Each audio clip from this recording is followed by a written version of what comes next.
Bapak Ibu jamaah salatul qiyam Ramadan, salatul tarawih qiyam Ramadan rahimakumullah, bahwa syahrul Ramadan banyak namanya. Ada sebut juga apa Bu? Syahrul rahmat.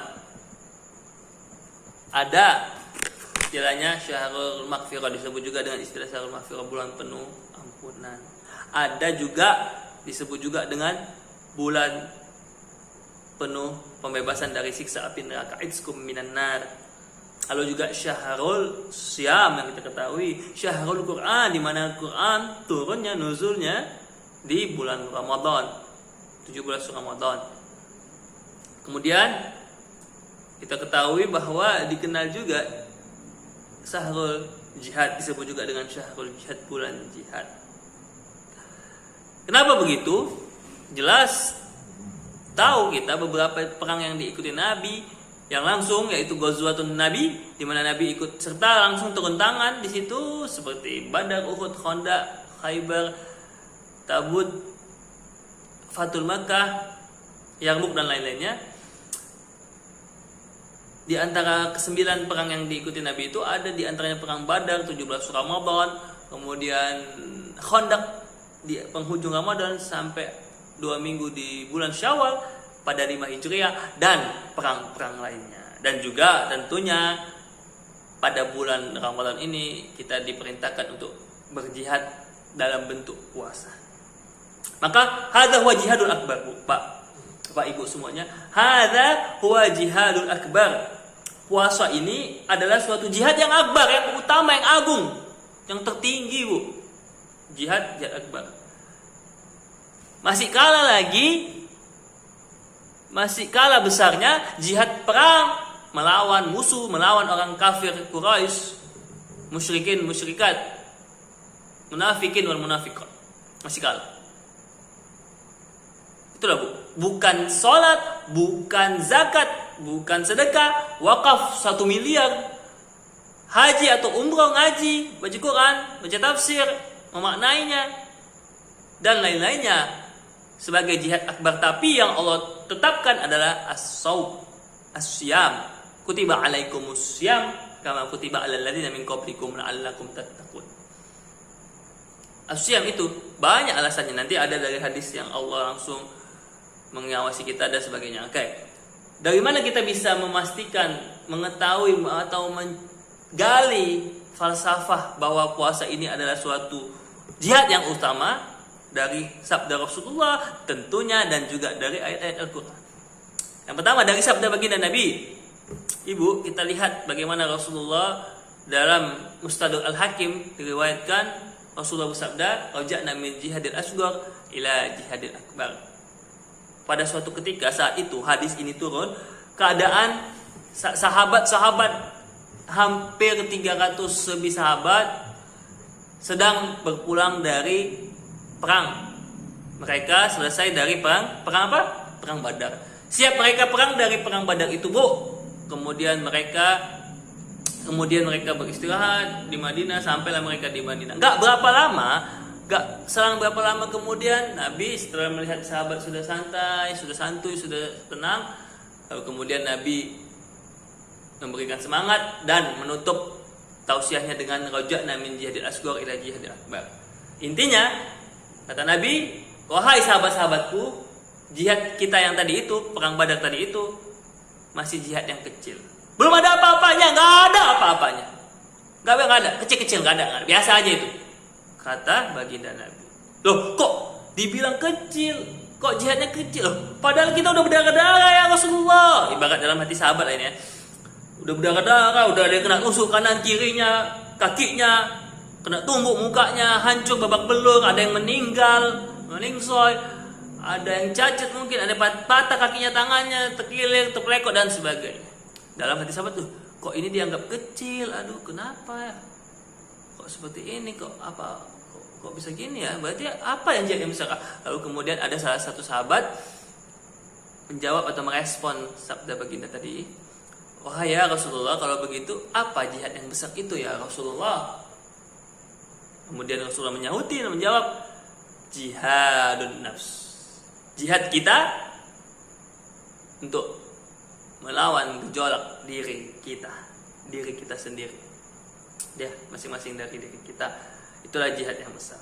Apa tadi, Bu? Jihadun nafs. Ayat-ayat Al-Quran yang menceritakan, yang menjelaskan, menyimpulkan tentang jihadun nafs ini, jihad akbar ini pun banyak sekali, bisa kita temukan jutaan ayat. Ayat kauniyah, ayat yang ada tersebar di alam ini, maupun ayat yang ada di mushaf itu, mushaf Al-Quran itu. Iya, kita bisa ketahui bahwasanya wa amma man khafa di dalam surah Al-Izzat, wa amma man khafa maqama rabbi wa nahaa nafsa 'anil hawa, kemudian yaitu nafsul mutmainnah, kemudian zuyina linasi hubbus syahwati minan nisa'i wal qanatir. Itu dia, wal fiddatu wa dhahab dan lain sebagainya. Maka Bu, Bapak, Ibu semua, kalau kita mau mengilustrasikan jihad ini, kalau bisa kita ilustrasikan ibarat seperti kita naik kendaraan. Ya Pak, naik mobil atau naik kereta, Pak. Kita lihat, Pak, kalau hidup ini kita umpamakan seperti kita berada di jalan, dalam perjalanan, maka badan kita ini kita ibaratkan seperti keretanya. Kalau hidup ini ibarat kita lagi berada di jalan, perlintasan jalan, badan kita ibaratkanlah atau ilustrasikanlah atau umpamakan seperti kendaraannya, mobilnya atau keretanya. Udah. Dan puasa itu sebagai apanya, Pak? Puasa itu ialah remnya, yang menyetopnya, yang menghentikan kita, yang mengendalikan kita, yang memelankan dan sebagainya. Dan nafsu kita, syahwat kita, keinginan kita adalah seperti apa? Yaitu seperti apa, Pak? Seperti gas, ya. Gas kendaraan itu, ya kayak naik kereta gitu kan. Itu dia nafsunya, syahwat kita, keinginan. Lalu apa yang terjadi, Pak? Kalau seandainya kita bayangkan tadi, kendaraan kita tadi, asik kita nggak bisa kita bendung keinginan kita, nggak bisa kita lawan kemauan kita, bukan kebutuhan tentunya ya, keinginan. Beda keinginan dan kebutuhan. Ketika keinginan kita biarkan terus menerus, kita ikuti nafsu kita turutkan, kita yang dipimpin oleh nafsu kita yang dikontrolnya, diaturnya, bukan kita yang malah mengaturnya. Kita jadi budaknya, hamba nafsunya, seperti jadi budak nafsu, budak hartanya gitu kan, budak harta, budak keinginan. Jadi hamba nafsu, hamba keinginan. Apa yang terjadi, Pak? Maka ibarat seperti naik kendaraan tadi, kalau kita naik kendaraan, bayangkan kita naik kendaraan, Bu, ya, Ibu misalnya naik kereta nih, Ibu naik kereta, Ibu, kalau Ibu asik gas aja, terus meluapkan lampiasan keinginan aja, naik mencet gas, terus gas. Nah, Ibu itu terus mencet gas, seandainya Ibu terus mencet gas, terus apa yang terjadi? Ya pasti akan ditabrak atau menabrak. Na'udzubillah min dzalik. Itu dia. Ya Pak, kalau Bapak naik mobil nih, Bapak ngegas, terus apa terjadi, Pak? Ya bisa menabrak atau ditabrak atau malah masuk jurang gitu kan. Terus saja. Ya karena itu hidup kita itu, dalam kehidupan, dalam kita naik kendaraan, membawa diri kita, membawa tubuh kita ini, jiwa kita, jasad kita, tentunya ada kalanya kita ngerem, ngegas, ngerem, ngegas, ngerem. Gas itu artinya dilepas boleh, lampiaskan dalam syariat Islam tentunya. Dilepas, lampiaskan, ditahan. Tahan, lepas, tahan, ngegas, tahan, lepas. Seperti itulah kehidupan ini, perputaran dunia ini. Maka Bapak Ibu jamaah saudara rahimakumullah, puasa itu membuat kita mengendalikan diri kita, menahan diri kita, sehingga nggak lama-lamanya. Puasa ini kan cuma 16 jam gitu kan. Masih mending alhamdulillah kita cuma 16 jam, di mana di Finlandia, di beberapa negara Eropa, Skandinavia itu puasanya sampai 20 jam, bahkan ada yang sampai 23 jam. Astagfirullah, astagfirullah. Jadi itu kita puasa kan cuma berapa jam, itu pun bulan Ramadan. Alhamdulillah, mudah-mudahan di bulan Ramadan juga kita puasa. Itu dia kehidupan itu, 24 jam itu mungkin puasanya 16 jam, bukanya 8 jam puasa. Ada istilahnya OCD, puasa 8 jam, 10 jam gitu. Seandainya kita tidak memuasakan diri kita, tidak bisa kita kontrol, tidak rem, maka kita bisa rusaklah diri kita. Ibarat ilustrasinya kita seperti apa Pak? Ibarat seperti kata Allah, kal an'am ulaika kal, itu ya Bu. Jadi Bu, ketika di jalan nggak mungkin kita jalan terus saja kayak ibaratnya jadi hukum rimba lah jadinya kan. Kita ngegas aja, maju terus pantang mundur, gaspol. Ada lubang, ada polisi itu apa kan nggak mungkin. Bisa paling nggak kita bisa terjatuh atau dijatuhkan. Kalau ada lubang kayak mana Pak? Kalau ada simpang gimana Pak? Kalau mau belok, pelan dipelanin, nanti digas lagi, ditekan atau ditekan atau diredam, baru dilepaskan sedikit, makan dulu, tidur. Bukan nggak boleh Pak, kata Allah bukan nggak boleh kita manusia, kita umat Islam melampiaskan atau memenuhi keinginan dan kebutuhan kita. Bukan dilarang, tapi ada waktunya, ada saatnya.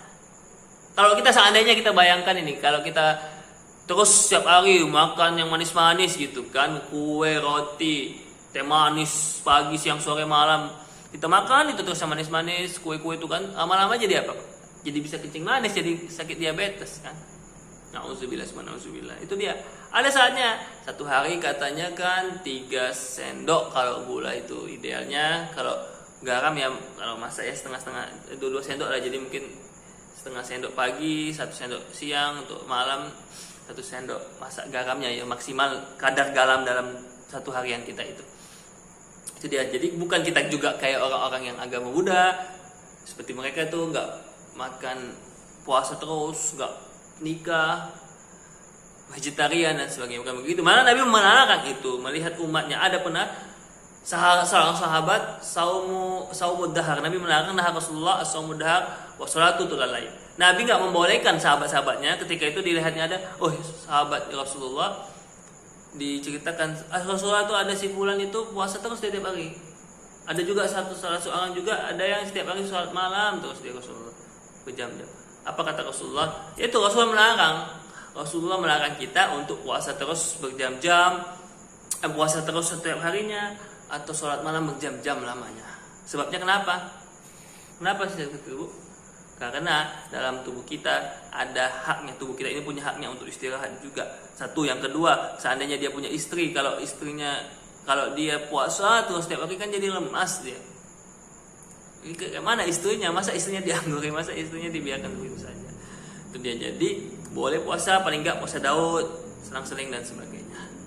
Itulah keindahan Islam. Maka kuncinya dalam kehidupan ini yang kita bisa garis bawahi, kita ambil kesimpulannya, kunci dalam ibadah Ramadan ini adalah kita melatih untuk menahan diri kita, melapangkan diri, merasakan bagaimana orang yang kurang mampu untuk menahan kelaparan itu. Sebab satu lagi kuncinya nih Bu, saya ingatkan lagi bahwa kalau kita bisa menahan lapar, seandainya ibu dan bapak ini mampu mempunyai kecerdasan, kekuatan untuk menahan rasa lapar tadi, insya Allah dari rasa lapar tadi, kemampuan, kekuatan bisa menahan kelaparan tadi akan meningkat kemampuan tadi untuk menahan rasa-rasa yang lain. Mudah-mudahan dengan kita mengendalikan rasa lapar kita tadi, efeknya kita bisa mengendalikan emosi kita, mengendalikan syahwat kita, nafsu ammarah, angkara, nafsu solbiyah, nafsu nafsu lawamah, dan nafsu-nafsu lainnya. Seperti itulah yang Allah dan Rasulullah inginkan kepada kita semua.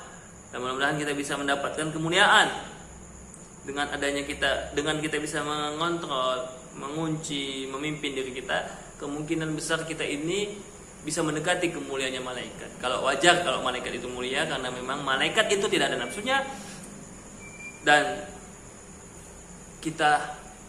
kita diberi Allah nafsu merupakan suatu tantangan hidup untuk kita. Mudah-mudahan dengan kita berpuasa, dengan kita istiqomah dan betul-betul bukan puasa hanya lapar dan haus, kita bisa mendapatkan predikat as-shaimin as-shaimat, atau orang yang ar-rayyan, yang dipersilakan Allah masuk ke dalam surganya dari bab rayyan itu. Amin amin ya rabbal alamin. Dan mudah-mudahan puasa kita juga ibaratkan seperti kita ambil ilmu ulat, kupu-kupu, mereka berpuasa, lalu kemudian dengan puasanya itu membentuk suatu keindahan, tubuh mereka bertransformasi menjadi sebuah makhluk yang begitu indah yang kita namakan kupu-kupu. Bukan seperti puasanya ular yang puasa tapi tetap seperti itu saja. Insya Allah Berikan kita, Allahumma ja'alna ya Allah minas shaimin wa shaimat ya Allah. Allahumma ja'alna, jadikan kami orang yang bisa berpuasa, yang bisa menahan, mengendalikan diri kami zahiran wa batinan. Amin amin ya rabbal alamin. Mudah-mudahan ada manfaatnya. Terima kasih. Wassalamualaikum.